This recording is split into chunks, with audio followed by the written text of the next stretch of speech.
இந்த வீடியோ உன் கண்ணுல பட்ட உடனே ஸ்கிப் பண்ணாத. இது சாதாரண வீடியோ இல்ல. முருகனின் அழைப்பு. முருகன் மேல் உண்மையான நம்பிக்கை உள்ளவர்கள் மட்டும் இந்த வீடியோவை முழுமையாக பாருங்கள்.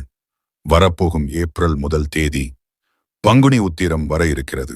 இந்த நாள் மிகவும் சக்தி வாய்ந்த நாள். அன்னைக்கு நீ சரியாக வழிபட்டால் உன் வாழ்க்கையில பெரிய மாற்றம் நடக்கும். அன்று காலையில் பிரம்ம முகூர்த்த நேரத்தில் எழுந்து நன்றாக குளித்துவிட்டு முருகனுக்கு 6 தீபங்கள் ஏற்றி உன் மனதில் இருக்கும் ஆசையை நினைத்து வேண்டிக்கோ. விரதம் இருக்க முடிந்தவர்கள் விரதம் இருங்கள். முடியாதவர்கள் ஒருவேளை மட்டும் உணவு எடுத்துக் கொள்ளுங்கள். பழங்கள் சாப்பிடலாம். அன்றி 3 முறை கோயிலுக்கு சென்று முருகனை தரிசனம் பண்ணுங்க. பிறகு இந்த மந்திரத்தை குறைந்தது 10 அல்லது 37 முறை சொல்லுங்க. வேல் உண்டு வினை இல்லை மயில் உண்டு, பயமில்லை குகன் உண்டு, குறையில்லை கந்தன் உண்டு, கவலை இல்லை முருகா. இந்த மந்திரத்தை நம்பிக்கையுடன் சொன்னால் நீ நினைத்த காரியம் அன்றே நடக்கும். மேலும் அந்த நாளில் 2 அல்லது 3 பேருக்கு உணவு வாங்கி கொடுங்கள்.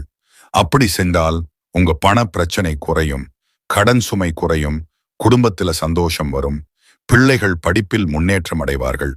முருகனின் அருள் கண்டிப்பாக உங்களுக்கு கிடைக்கும். மறக்காம இந்த பங்குனி உத்திரம் நாளை தவற விடாதீங்க.